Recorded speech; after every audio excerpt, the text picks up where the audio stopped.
Esse é um Cápsula e nós vamos falar agora da preocupação do Lula com o Senado, né? Ontem o Lula fez um discurso lá no diretório do PT, falou um monte de merda, a gente já falou sobre isso no vídeo de ontem, né? O Lula falando um monte de merda lá no diretório do PT, mas uma das merdas que ele falou chamou atenção, né? Que foi: o Lula se preocupa com o Senado. Se a direita eleger 17, serão maioria no Senado. Para você ter uma ideia de como que a gente fez uma boa eleição para o Senado em 2022, é realmente impressionante a eleição de 2022, como foi boa para a direita. Apesar do Bolsonaro ter perdido a eleição, ela foi muito boa para a direita no final das contas, né? E a situação é que a gente tem uma proximidade muito grande disso daqui, né? E com 17, a gente já é maioria no Senado. Lembra que maioria no Senado, assim, é lógico que é uma coisa positiva. Primeiro, você faz o presidente do Senado, que pode botar os pedidos de impeachment para votar. Então, maioria já é uma coisa ótima, né? Mas para aprovar o impeachment de ministro do Supremo, a gente tem que ter mais do que a maioria, a gente tem que eleger mais gente ainda para o Senado para poder garantir uma maioria sólida, 2/3 de maioria, que a gente aprova o impeachment, tira o Xandão, tira o Dino, tira o Zanin, tira todo mundo de lá, se for o caso, né? E o Lula está apavorado com isso. Isso é um ponto que ele colocou lá e que eles estão vendo que é o grande problema dessa história toda. Essa notícia foi sugerida por o melhor sugestor de pautas desse canal, Max Ray, e várias outras pessoas. Obrigado aí ao pessoal que sugeriu notícias lá no nosso site, no visãolibertaria.com, e obrigado a você que está assistindo o nosso vídeo. Se você gosta do nosso conteúdo, por favor, deixe o seu like, se inscreva aqui no canal, né? Pois bem, é o que eu falo para vocês, a preocupação desse pessoal está grande, né? Eles viram com as manifestações de ontem, dia 3, que muita gente vai votar no Bolsonaro, muita gente gosta do Bolsonaro. Lembra, todo esse processo que eles estão fazendo contra o Bolsonaro não é para prender Bolsonaro. Se fosse para prender Bolsonaro, eles já tinham prendido o Bolsonaro. É a coisa mais fácil do mundo. O Alexandre de Moraes já prendeu um monte de gente sem ter absolutamente nenhum motivo. Eu não estou dizendo que o Bolsonaro tem motivos para ser preso, não é isso que eu estou dizendo. Eu estou dizendo que o Alexandre de Moraes, se ele quiser, ele dá uma canetada e prende o Bolsonaro e ponto, e acabou a história toda, né? Então esse é o ponto no final das contas, né? E o que eles querem com esse processo do, entre aspas, golpe do Alexandre de Moraes é tentar fazer com que as pessoas não gostem do Bolsonaro. Na verdade, é isso que eles têm procurado fazer desde 2019, tá? Eu conto sempre essa história aqui, mas eu acho que é importante ressaltar para o pessoal isso. Sempre tem gente nova aqui no canal que não assistiu meus vídeos antigos, então você que já está aqui no canal há um tempo, eu vou pedir desculpa, vou contar de novo essa história, mas o fato é o seguinte: o pessoal, quando o Bolsonaro ganhou em 2018, era inesperado. O PSDB, o PSD, a centro-esquerda queria fazer um esquema para o PSDB ganhar a eleição. Eles achavam que o Alckmin ia ganhar a eleição em 2018, né? Depois que tiraram Lula, vai ser a vez do PSDB, vai ser a vez do Alckmin, ou do Aécio, ou de alguém da esquerda, né? Da centro-esquerda, para ganhar a eleição, né? Quando o Bolsonaro despontou nas pesquisas e coisa e tal, não foi uma coisa por acaso, eu já expliquei para vocês, o Bolsonaro tem um histórico de combate contra o PT que é muito anterior até o PSDB, até o MBL, até essa turma toda aí. E então o povo brasileiro se identificou com o Bolsonaro, votou no Bolsonaro. Qual que foi o que o PSDB pensou? Não, o Bolsonaro não vai conseguir governar, ele vai chegar lá, vai fazer um monte de merda, vai cair rapidinho, a gente aqui do PSDB toma conta e ajuda tudo e ajusta tudo. E inclusive tinha uma parte dos infiltrados, Joyce Hasselmann, Alexandre Frota, tinha uma turminha infiltrada no governo Bolsonaro que estava ali justamente preparando a coisa para dar merda para o Bolsonaro, e daí o PSDB assumiu o governo, né?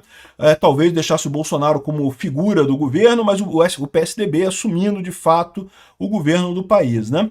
E eu tentar tirar o Bolsonaro na base da acusação da Marielle. Vocês lembram dessa história? Em outubro de 2019, quando a Rede Globo foi entrevistar um porteiro do condomínio do Bolsonaro que disse que o assassino da Marielle tinha perguntado pelo nome do Bolsonaro no condomínio, mas o Carlos Bolsonaro foi rápido demais, foi lá na portaria, mostrou, tocou o som lá da coisa da portaria, mostrando que não, que o cara procurou de fato o outro sujeito lá, o outro assassino lá. Realmente o assassino da Marielle morava no mesmo condomínio do Bolsonaro, mas não teve nada a ver com o Bolsonaro essa história, né? Ou seja, aquilo ali já foi o Dória tentando derrubar o Bolsonaro, já foi o pessoal do PSDB tentando derrubar o Bolsonaro. É isso que aconteceu naquela época, né? era como eles esperavam, controlar o governo do Bolsonaro, tirando o Bolsonaro. A velha história que o pessoal fala, não, vamos ter que pegar os votos do Bolsonaro sem o Bolsonaro, né? A população brasileira está enganada com o Bolsonaro, votaram, teve um disparo em massa que fez as pessoas votarem no Bolsonaro. Não é isso. A identificação do brasileiro com o Bolsonaro é muito mais profunda que isso, né? Mas enfim, aí quando aconteceu isso, né, beleza, não conseguiram. Aí quando começou a pandemia em 2020, ele, não, agora o Bolsonaro cai. Não, a pandemia, porra, até um presidente popular teria problemas numa pandemia. Então o Bolsonaro vai se ferrar nessa pandemia. Agora pronto, agora o Dória vai fazer a vacina do Dória e agora o Dória vai ser o grande campeão das vacinas e coisa e tal. E deu o que deu, né? Ou seja, o Bolsonaro não caiu, continuou forte no governo. E uma coisa que muita gente esquece, né? O pessoal diz que não, que o Bolsonaro não sabe negociar. Ao contrário, meu amigo, o Bolsonaro ficou muito tempo no Congresso, ele foi congressista por muito tempo, ele sabe sim negociar, ele conhece muito bem o funcionamento do Congresso, então ele conseguiu sim se manter sem problema nenhum, não teve em nenhum momento ameaçado de nada, embora tenham tentado fazer o impeachment dele de todas as formas possíveis, né? E aí o pessoal ficou encucado, como é que pode? Pô, Bolsonaro, numa pandemia, continua tendo apoio, né? O Bolsonaro chamava manifestações, iam milhares de pessoas nas manifestações, mesmo logo depois da pandemia o pessoal ia e coisa e tal. Qualquer lugar que o Bolsonaro ia era bem recebido e coisa e tal. Aí, pô, como é que pode? Aí que inventaram a história do gabinete do ódio, que não porque Bolsonaro, ele lá na presidência da República, ele alimenta uma rede de influenciadores que fazem propaganda, o que sempre foi mentira. Se tivesse algum traço disso, teria sido um escândalo na época, nunca saiu nada, porque realmente não existia esse tipo de coisa. No final das contas, a visão deles é, não, quando ele tirar Bolsonaro em 2022, aí pronto, ele não vai ter mais dinheiro para alimentar esse suposto gabinete do ódio, essa rede de influenciadores dele, e aí vai acabar o governo Bolsonaro, aí as pessoas vão deixar de gostar do Bolsonaro. Só que tiraram o Bolsonaro em 2022, meteram o dedão na balança lá para tirar o Bolsonaro em 2022, e não perdeu o apoio, né?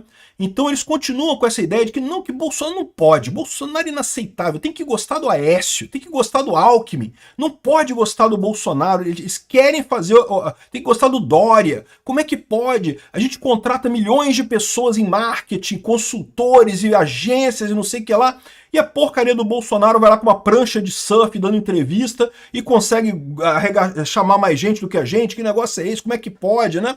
É que esse pessoal está pensando o contrário, eles estão pensando na era anterior, antes da informação descentralizada e distribuída, né?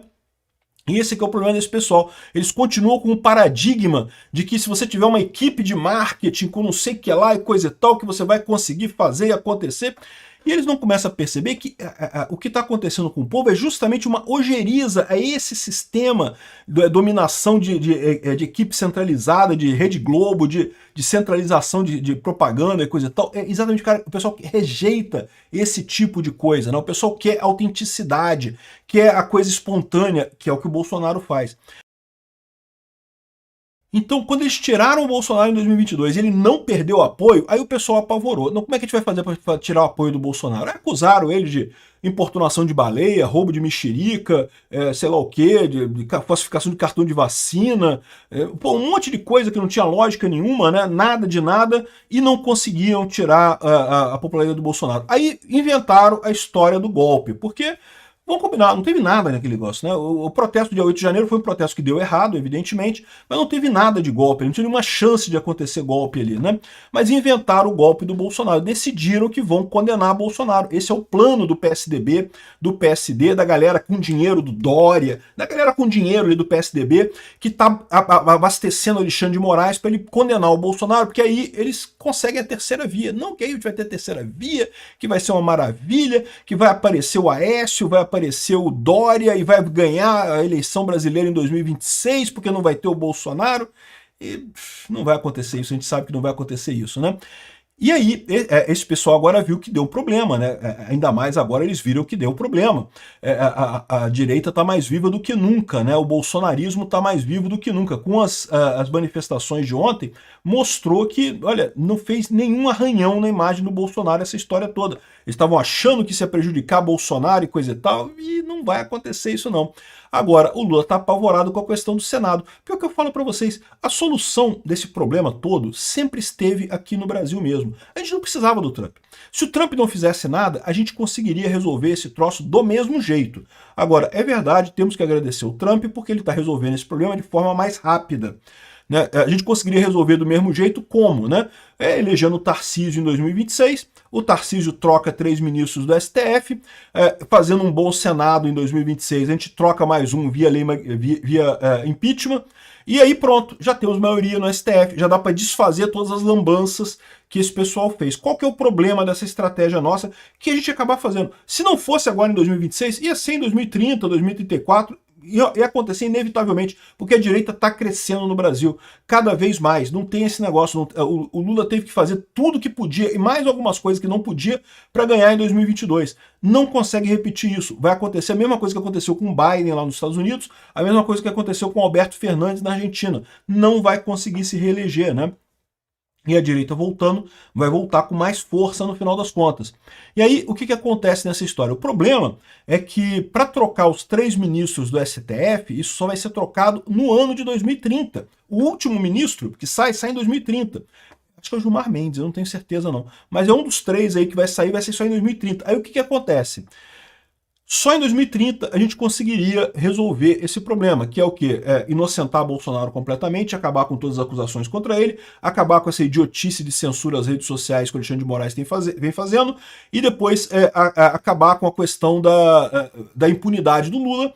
O Lula tem que ir para a cadeia pela questão do INSS, né? Ok que os processos todos da Petrobras e coisa e tal do Petrolão já venceram, já prescreveram todos, mas tem escândalo novo, tem o escândalo do INSS, o Lula tem que ir para a cadeia por isso também, né? E outra coisa importante é liberar o pessoal do 8 de janeiro, que é um absurdo que está acontecendo com o pessoal do 8 de janeiro. Mas repara, a gente conseguiria resolver tudo isso, mas numa janela de aqui até 2030, né? Ou seja, o pessoal vai ficar preso um tempão, o Bolsonaro vai ficar preso um tempo, é uma coisa ruim no final das contas, né? O Trump entrando nessa parada, ele está acelerando esse processo que seria um processo natural de acontecer com o Brasil. O Lula está apavorado, ele está vendo o que está acontecendo. O Senado vai ser bolsonarista, vai ser da direita. E não vai ser só 17 não, tá? A gente vai eleger muito mais do que 17. A gente vai ter uma maioria folgada para fazer não só o presidente do Senado, como para fazer impeachment de ministro do STF. Aí que a brincadeira vai ficar divertida a partir de 2027.